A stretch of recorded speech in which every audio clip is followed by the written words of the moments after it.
Hi, Danielle.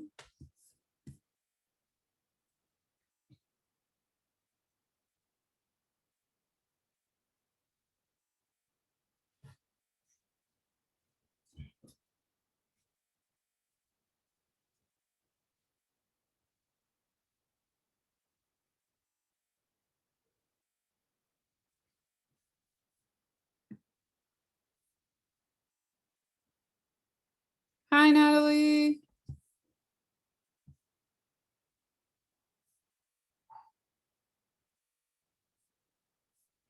Okay, so we're going to start final review for the final exam for art history 2. I've had a little bit of technical difficulties, so hopefully everything will go the way I expect it to go now.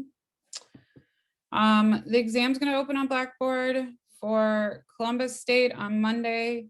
It'll close on Thursday at 11:59 p.m. For Kent, it'll open on Thursday and close on Monday at 11:59 p.m. What to do if you miss the exam? If you happen to miss the exam, the bottom line is you may have to take an extension, and you'll need a university recognized excuse in order to make it up. Exam 2 will be in the exact same format as exam, or I'm sorry, the final exam will be in the exact same format exam 2 was in. So from that standpoint, you've got section A, which is timed multiple choice, and section B, which is a separate timing of extended response. So I told you that. We talked about missing the exam. So let's look at the artistic eras that we've looked at since exam 2. There are a lot. I think there are like 30 plus of them. So from that standpoint, we decided that we needed to whittle that down a little bit to this list here. So we're going to go over each one of the stylistic eras and then talk about an example or two and some of the important points that you need to take away with you for the final exam. So let's start with Fauvism. Fauvism was led by Henri Matisse. He was the original leader of the Fauves. Fauvism stood for wild color and was, I think, termed from a critic. There's a blatant disregard of local color in Fauvism. They really aren't trying to capture what was right in front of them so much as the reflective color and the psychology of color. The brushwork tends to be blunt and sort of wide brush strokes. The juxtaposition of color next to each other are colors that are disharmonious. They're striking and they tend to be very unsettling. There is no white or black. Other artists who we studied other than Matisse were Marquet and Roulet. The Fauvists still regard art as a precious thing. And the group that they form opposes the Paris Salon. All right, so let's look at Cubism. Cubism has two different types. One is analytical, one is synthetic. Analytical cubism, you can always tell it's analytical because it tends to use these black, brown, grays, and whites. There really isn't a whole heck of a lot of color. Picasso creates cubism with Baroque, and there's very little recognizable form left in the final painting once it's done. Collaboration in this era of art history is very important. Different styles of art develop based upon collaboration at a special place called Café Gatz. during this time, the new modern art movements are launched from groups of not only artists, but collaboration between philosophers and writers and scientists. The styles that develop are based on like-minded philosophies. Scientific sources for analytical cubism was Albert Einstein and his ideas of special relativity. Cubism art's goal between Picasso and Baroque was to capture four-dimensional element. The fourth element is time.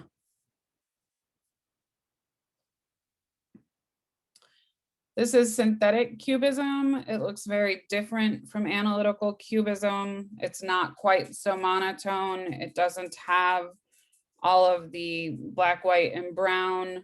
It uses color. Collage is experimented with, and we have interesting examples of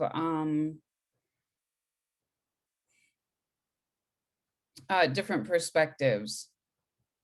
So here you see the bottle as if you're looking directly on at the bottle, whereas the tabletop is turned parallel to the viewer.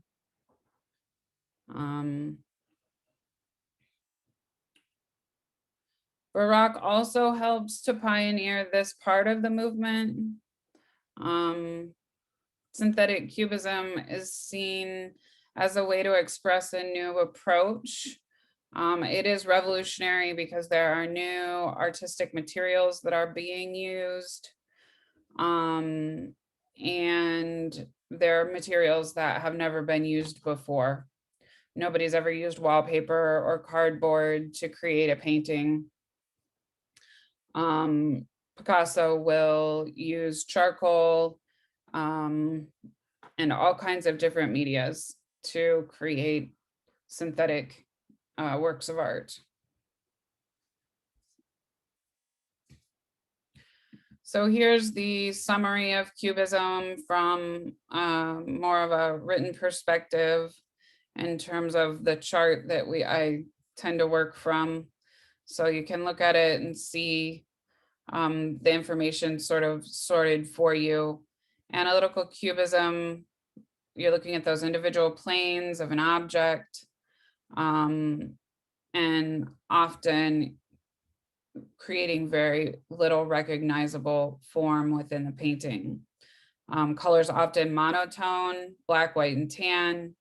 Synthetic looks different. It has an optimistic feel because it is so colorful and it incorporates collage.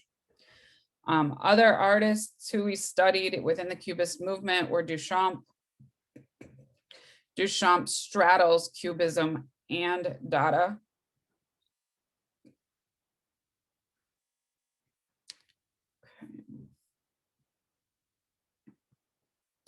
So here we're moving on to Expressionism. The main artist we studied in Expressionism was Kandinsky. This is his improvisation, number 28. If you remember, Kandinsky uses something called synesthesia. Synesthesia is the idea that one sense can cross over into another sense. For example, how does yellow taste? What does blue smell like?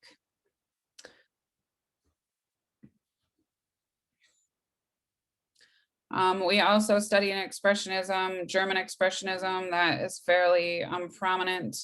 Kirchner is who we typically look at when we talk about German expressionism.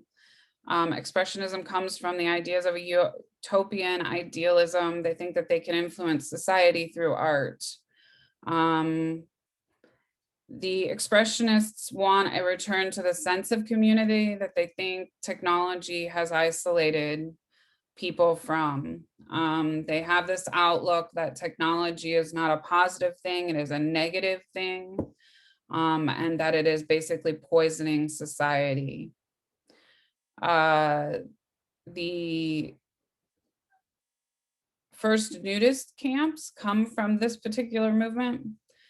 Kandinsky is an interesting fella. He predicts World War I, and he predicts the bombing at Hiroshima. So people are often sort of, I want to say blindsided, I guess, by the fact that he was such a able predictor. He was deaf. And when he painted, he often laid his head on the piano to feel the vibration of the piano, and he would paint to the vibrations.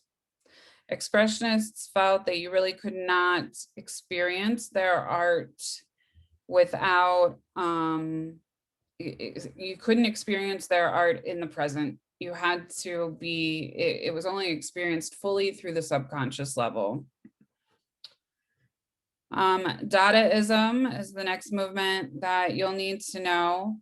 Dadaists regard art as a non-precious thing. And so this idea of what is art is questioned. Dadaists feel or seem to have this random nonsensical feel to art because Dadaism was a movement that was a reaction from World War II. They were so, or I'm sorry, from World War I.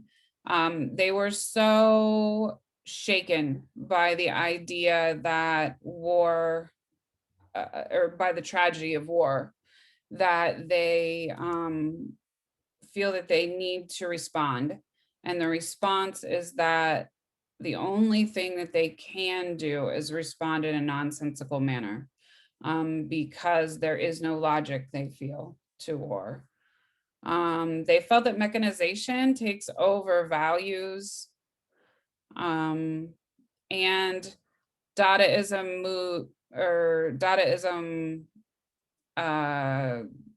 fuels another art movement called the happenings and performance art. Artists that we studied in Dadaism were Marcel Duchamp, Hugo Ball, who performed the Caravane, and Man Ray.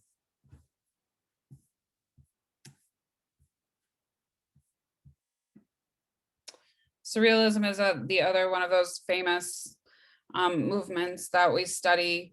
Surrealists were heavily influenced by Sigmund Freud.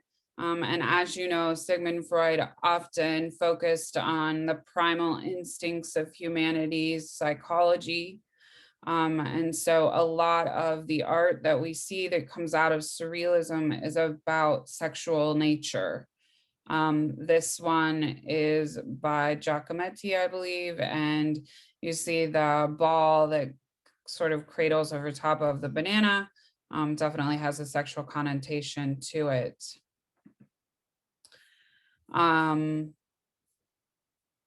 They juxtapose things that are not logical to be together. And for example, the ball and the banana, the recognizable forms are often obscured and strange. Think here, Dali's clocks. They like word games. They like things that sort of have an intellectual play to them. They focus on dreams and the state of unconsciousness, the idea of chance, the happenings that result from the surrealist, or I'm sorry, I'm crossing over to Dadaism. There's just a sense of randomness to it. And it's a lot of that is because it's a movement that's experienced through the subconscious. They feel that the only real way to experience art is through the subconscious. In fact, a lot of Dali's paintings we look at, and there's a sexual connotation to them, because a lot of dreaming in dream sequencing has sexual connotation, and it's how he connects to Sigmund Freud. So other artists that we saw that were surrealists were Max Ernst, Marette Oppenheim, she was the only female of the surrealists, and Jean Arp. Bauhaus is one of the more important of the movements that we've studied, and I don't have the little sheet for you. I'm sorry, I'll add it in before I post it to Blackboard. Bauhaus art was run by a man named Walter Gropius. He starts a school called the Bauhaus. Originally, they were just a loose group of artists who were like-minded, and then he starts the school, and so he ends up with this sort of powerhouse of teachers there. Man Ray was one of them, and Walter Gropius really had a sexist view of female artists. He felt that they could be artists, but he wanted them to stay within crafts that were more suited for women, tapestry or weaving, for example, or ceramics. He felt was more acceptable than, say, painting for a woman. The only the only woman who was part of the Bauhaus team was Marianne Brandt. I'm sorry, there were a lot of women that were part of the Bauhaus team, but they sort of stuck to Gropius's ideas of what a woman should do in art. Gropius's own wife was one of those artists. Marianne Brandt was actually a female who they regarded as being equal, as much as equality lent itself into the Bauhaus. And so she creates this teapot, and it follows those ideas of form follows function. Everything is streamlined to the most basic of shapes that are clean and there for a purpose. The Harlem Renaissance we discussed after Bauhaus. It happens in the 1930s and moves to the 1940s-ish. And it deals with the social injustices of the segregation in America. Artists like Jacob Lawrence and Aaron Douglas, we looked at heavily. They were artists that were influenced by Cubism and by African art. The Harlem Renaissance was a movement that was very much like the other modernist movements that we've looked at, sort of a culmination of philosophers, poets, writers, scientists, who all came together in a like-minded manner to create a movement, a philosophical movement in which art was a part of.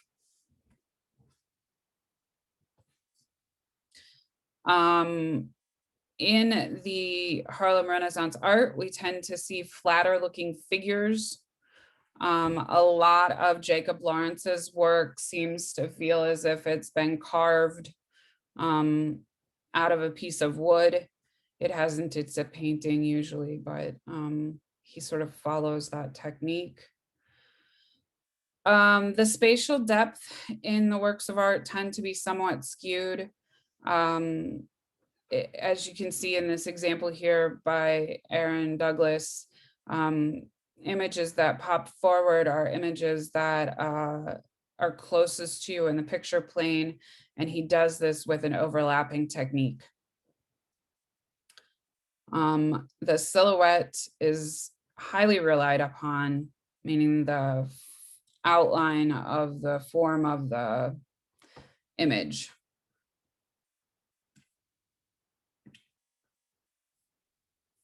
This is an image that should look fairly familiar to you. It is an example of American regionalism.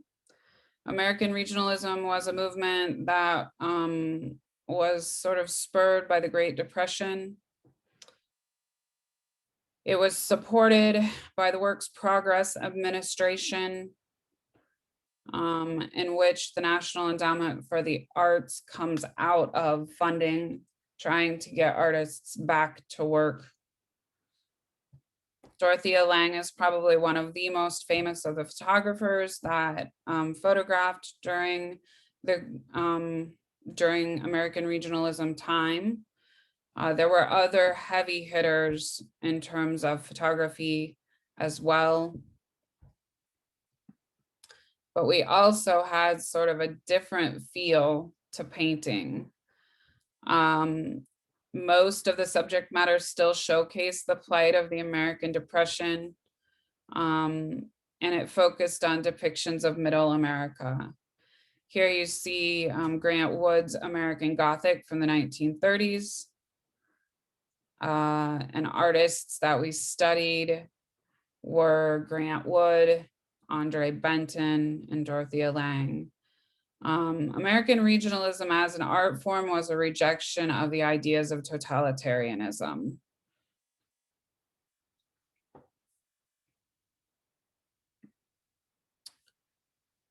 American muralism was highly dominated by Frida Kahlo and Diego Rivera.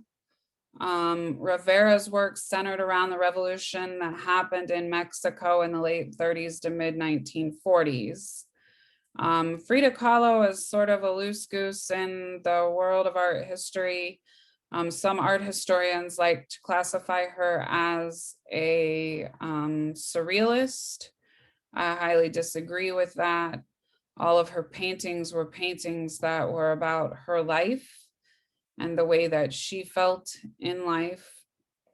Her paintings are usually pretty recognizable in terms of the fact that they typically have her in them. She's highly recognized in the LGBTQ community. She was bisexual. Even though she was married to Diego Rivera, she wasn't all that happy being married to him.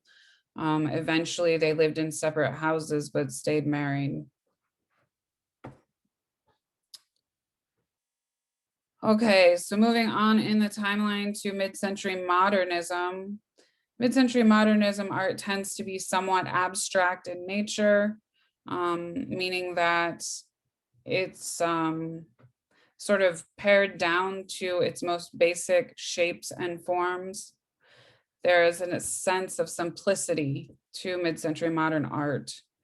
And the idea that form follows function is definitely a stylistic feature of mid-century modern art. Many artists like Frank Lloyd Wright, who you're seeing represented here, are artists that customize their architecture so that it functions, but that it has a very simple, clean line look to it. Frank Lloyd Wright's work is unique in that his goal was for the architecture to flow with the landscape. And so we call his work organic. We also studied Le Corbusier, Mies van der Rohe in mid-century modern architecture. In mid-century modern, we did not study any kind of painting or anything like that. We did look a little bit at furniture design, but if you're getting questions about mid-century modern on the exam, it's going to be about architecture. Abstract expressionism is another movement that we looked at. It differs from expressionism because it utilizes large body movements to create the art. In other words, the work of art that you're looking at now was done by Jackson Pollock. It's a really large piece of artwork. It's probably 12 feet tall by 15 or 20 feet long. The canvas was laid out on the floor and paint was applied to the canvas through that method. This is a new method that nobody has ever done before. And the abstraction is an abstraction of the formal elements. So color, shape, line, and texture.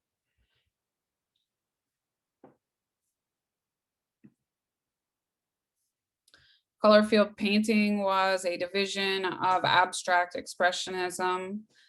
We studied artists like Mark Rothko when we looked at color field painting. Rothko was interested in communicating the psychology of color over the abstraction of all of the forms. So color field painting is a division of abstract expressionism.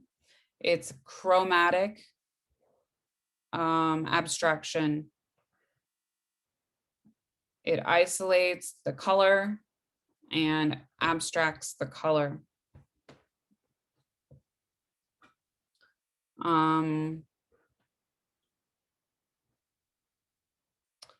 The sense of violence, there's a sense of violence that comes into abstract expressionism because of the large body movements and the quick gesture that has to be done to create the work of art.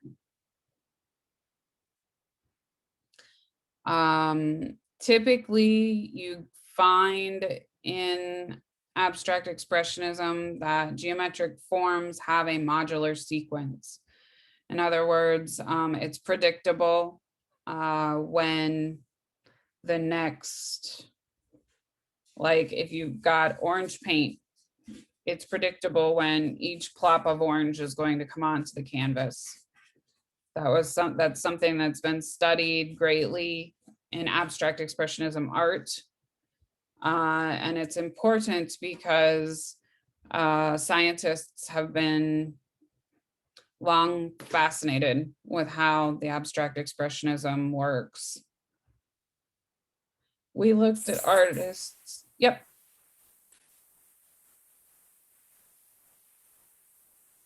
Sorry, I think that you are trying to ask a question and I cannot hear you.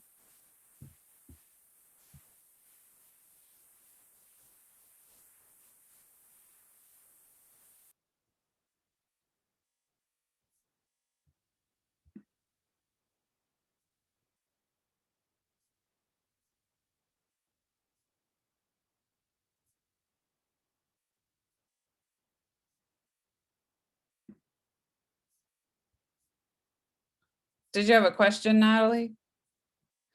Yeah, I can't hear you. You're typing.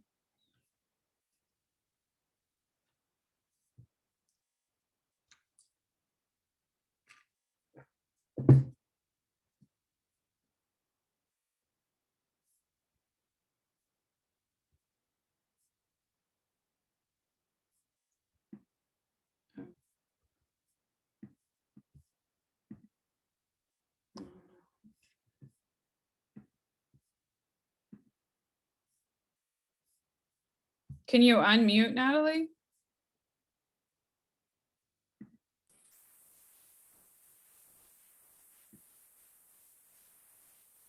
Yeah, I can't hear you. And I don't see any comments coming up in the screen.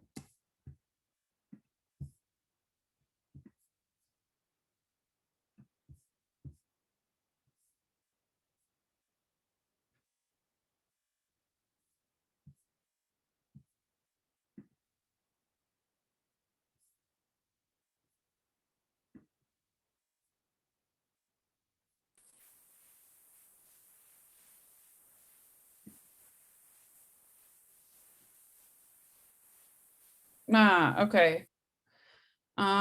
Sorry, my speakers are being weird. Do you have an example of the predictability? I don't really understand it. Okay, yeah, let me go back to that.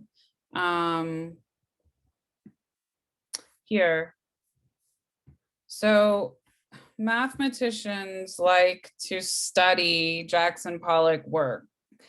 And they like it because there's a mathematical equation that they can create that predicts when the next plop of white is going to hit the canvas.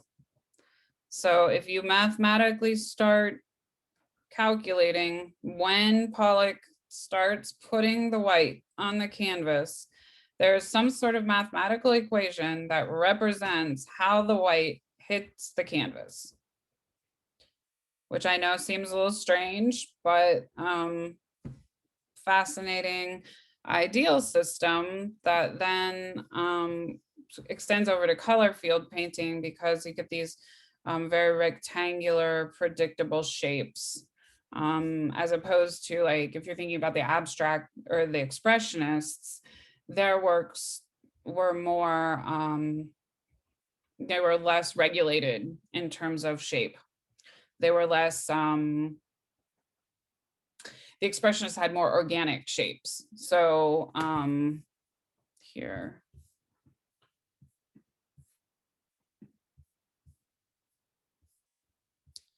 So if you look at expressionism from Kandinsky, you've got all these like gestural shapes, but they're based, a lot of them are based on line, and they're not predictable. Like, just because I know what this line looks like, I can't cover up the canvas and know what the next line looks like. Whereas if I go to Jackson Pollock, I can cover up half of that canvas and get a good idea of what the other half's going to look like. Does that make sense? Okay. Did that answer your question? Okay. All right, so let's talk about minimalism. Minimalism is, well, let's start with this and go back to that. Minimalism is often sculpture. The works of art tend to be the object, and they're usually constructed of industrial materials. They're very impersonal. They tend to use the organicness of the material to create the formal elements of the work. So if you're looking at Donald Judd's Untitled series, you see that he uses this orange glass. Well, the orange glass was orange already before he began using it. And so he just uses the color of the glass that it already is to create an aesthetic element within the art. As well as he uses the color of the steel to create the natural color of the steel to create the metallic element in the work of art. A lot of times he's playing with different surfaces. So that he's playing with the shininess of the glass, the opacity of the glass, how see-through it is. He's playing with the juxtaposition of the opacity of the glass to the steel. So the steel isn't see-through, but the glass is. And so he uses those elements to create a work of art that is aesthetically pleasing.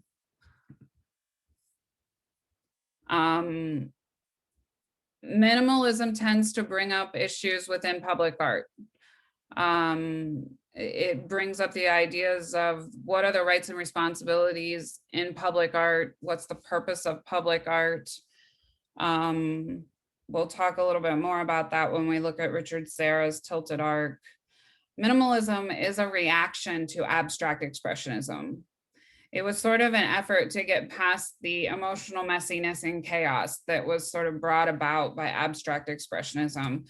If you go back to Pollock and you look at his work, Pollock's work is very expressive. It has a lot of emotion in it. When you watch him create the work of art, it's grand and gestural. It's almost as if he dances as he applies the paint and the substances. Like, I don't know, some of the canvases have charcoal and cigarette ashes in them. So minimalism was like, okay, let's get back to art. Let's get down to business. Let's really explore texture, shape, line, color, and form through the actual formal elements of art. Donald Judd, interestingly enough, originally begins building these sculptures by hand and eventually streamlines them by sending out the production of them through a factory. So the point is they even feel that art doesn't necessarily have to be crafted by hand, as long as it has the formal elements in it.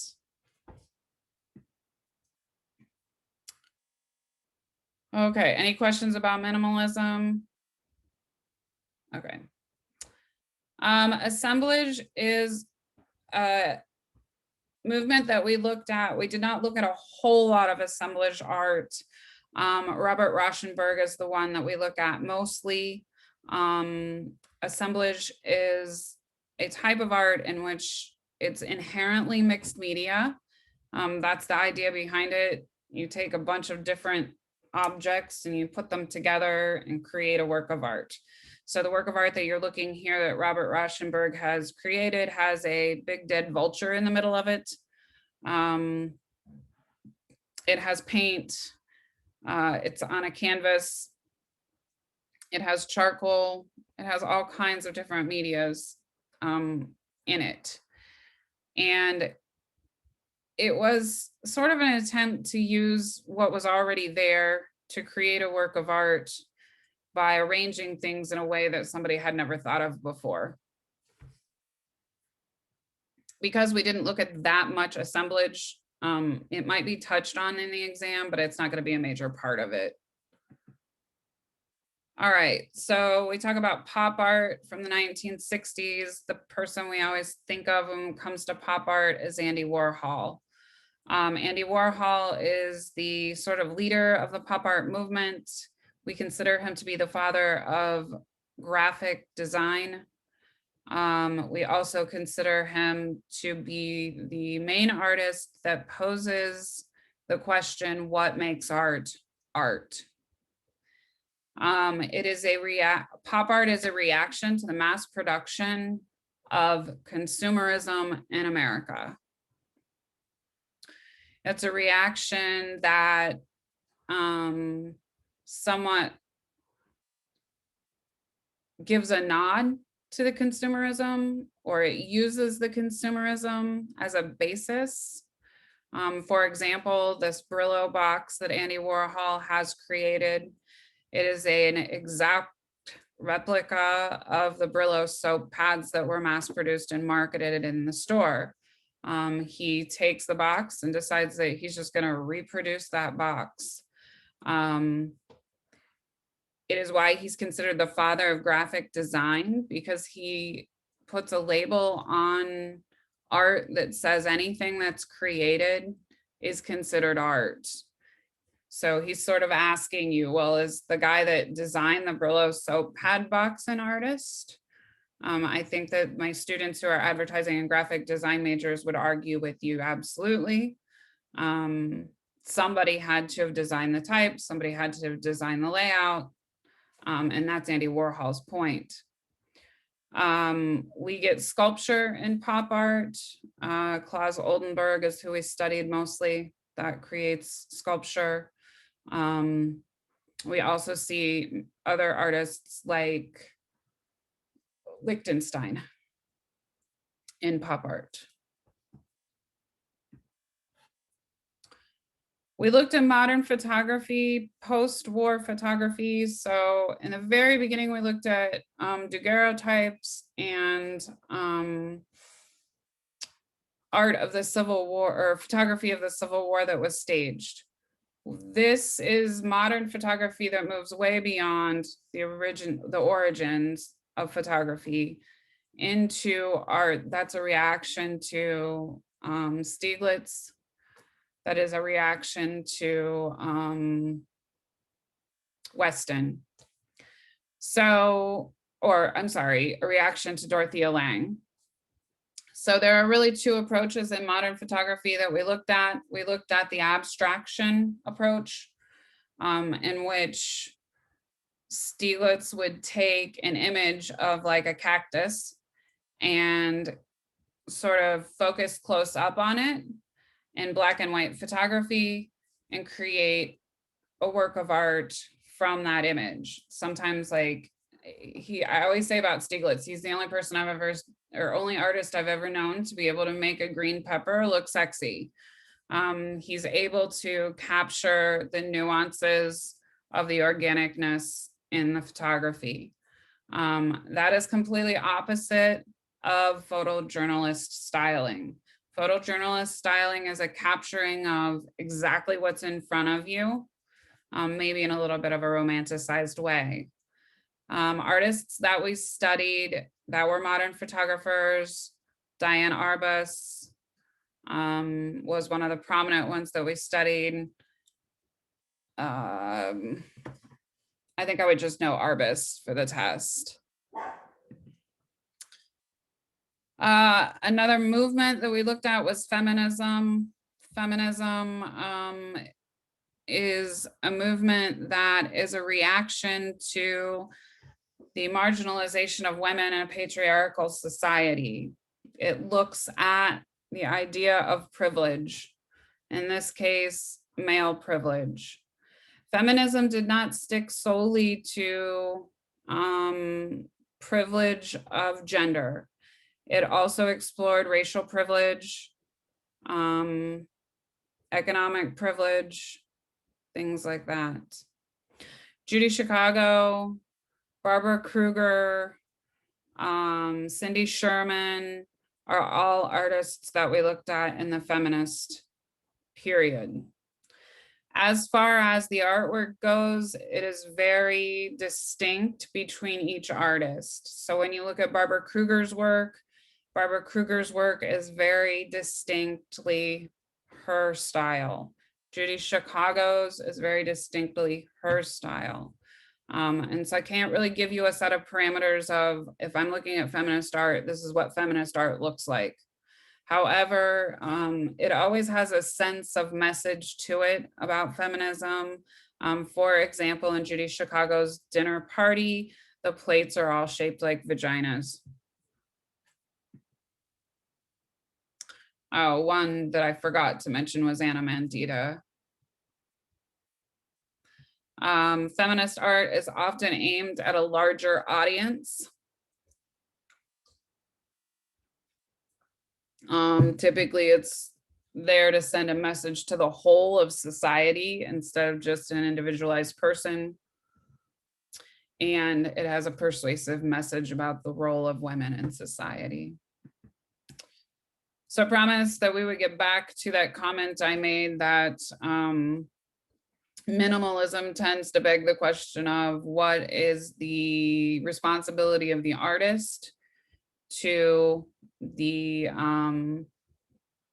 sort of community, to the space in which they're working in. And that comes from this man here who created this site-specific art called Tilted Arc. His name was Richard Serra. And he sort of defines site-specific art. Site-specific art is art that is designed to be specifically viewed in that space that it was designed for only. Another good example of that would be Maya Lin's Vietnam Memorial Wall in Washington, D.C.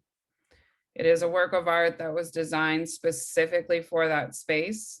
If you take it out of the space that it is in, it changes the work of art, it changes the meaning of the work of art, and it creates, it sort of like pulls the work apart. Richard Serra, when he created Tilted Arc, there was a lot of public controversy over the work, so much so that it was taken down, and it's stored now in a warehouse, and he refuses to touch it because it was made specifically for this space. And he kind of says that it's not art without the space. So the art is reliant upon the space that it was created for. Another division of site-specific art are earthworks. Artists that we looked at that were artists that work with environmental art was mostly Robert Smithson. Earthworks tend to have an environmental component to them. They tend to encapsulate the combination of architecture and environment together. The art for site-specific art is typically very large. It lends itself to sculpture because it is so big, and it lends itself to architecture.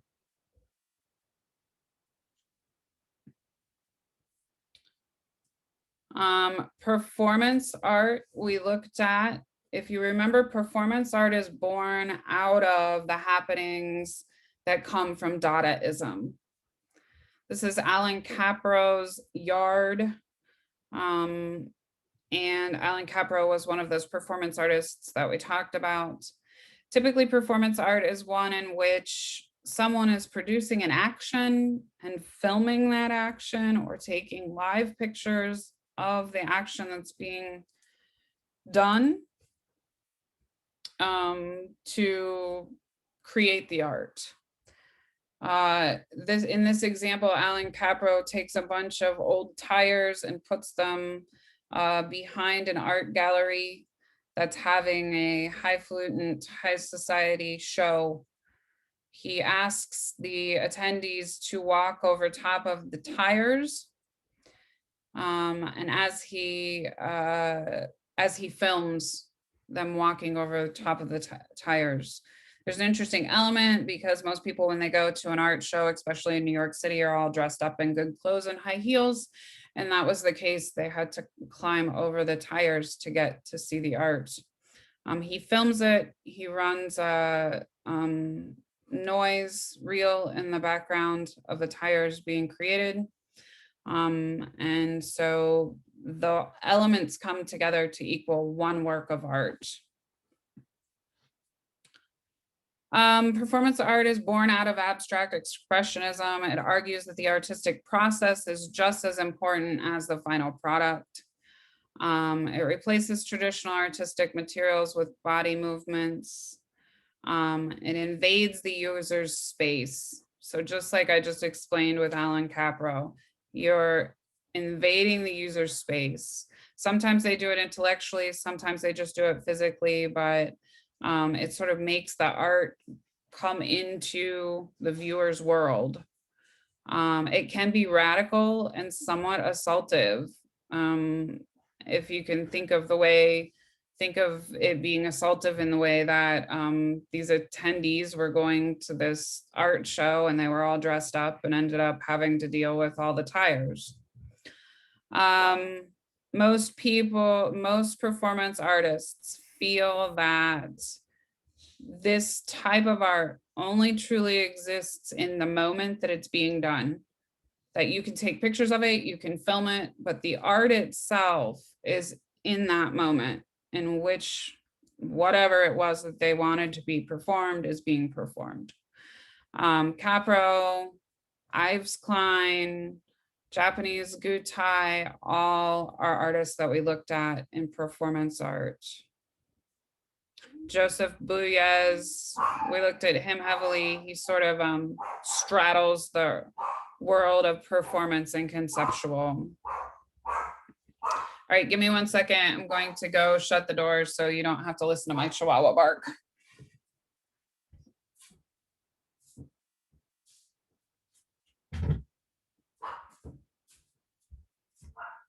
Sorry, the Chihuahua just is not a good part of being at home and working at home. All right, so postmodern contemporary art that just doesn't fit into any of the prior categories.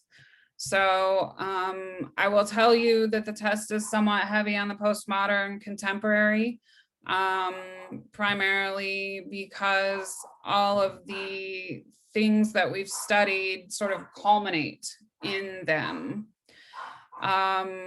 Many artistic genres fit into this category, like activist art, post-colonial art, art that the contemporary artists tend to comment on the world globally. One contemporary artist that we looked at, and some professors would argue with me that Jean-Michel Basquiat is neo-expressionism. I view him as a contemporary artist, and I teach that to you. Why? Because it's art of identity. he's exploring his identity through art, and he sort of works out his racial background through his art.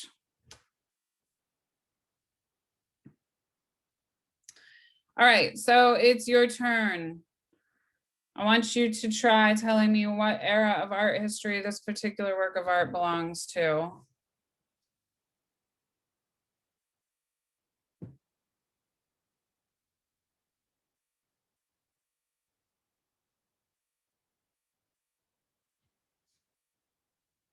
Let's see, maybe I can turn on my typing.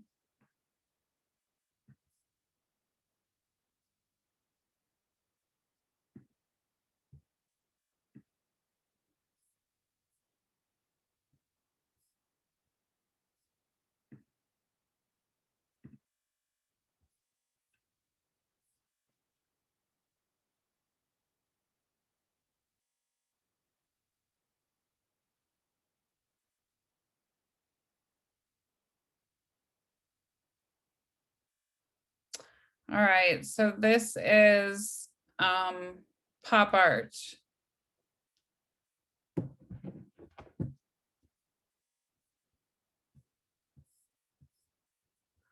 It is a Liechtenstein. You should have recognized the Bandai dots. Oh no. Okay.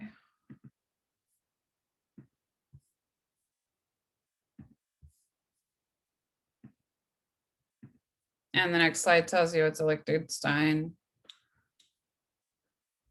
So if you were looking for a piece to compare it to, you would be looking at the image Hopeless that's in your textbook, or any painting that Liechtenstein does from your textbook works.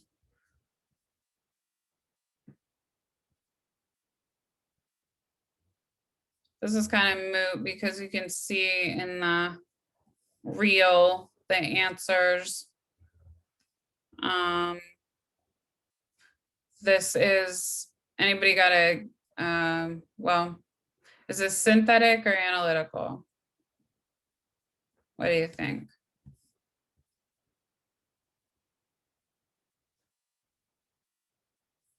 Hopefully you said synthetic. It is similar to Picasso's Les Demoiselles d'Avignon.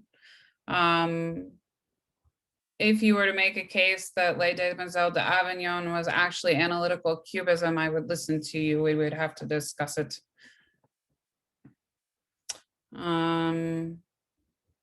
This work of art, anybody got an idea of where or what?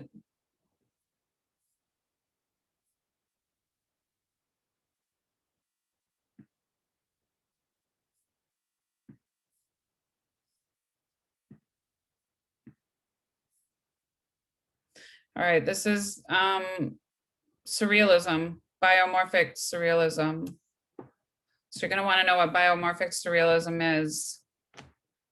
It's a type of surrealism that utilizes the shape of organic matter to create art. You can see that has a play on positive and negative. Images like these that look photojournalistic tend to be American regionalism. But if you told me photojournalism, I would have said you were correct as well. And this is one of Barbara Kruger's works, which is feminist. So you can see that Barbara Kruger has a very distinct style, all of her own. All of her works of art are done in black and white. They have type that's related to them. For example, here's another example. All right, so that is review for the final exam. Any questions that I can answer for you before we finish the review? Okay, I have a review sheet that'll be posted online this evening. And looks like we're all set that way. You did record this, correct? It has been recorded, yes. Okay, because I had some stuff come up. I had to step away from the computer. That's okay. Yep, it's been recorded, so you can look back at it and see or listen to it. All right. Yeah, I was trying to print off the whole slideshow so I could follow along and take notes on the slides. Yeah. And I ended up with a 15-page paper jam. Oh no. Well, hopefully you'll get it printed out. You can kind of go back and listen, take those notes that you need. That's my plan. Okay. Well, I hope you have a good rest of the day. Thanks, you too.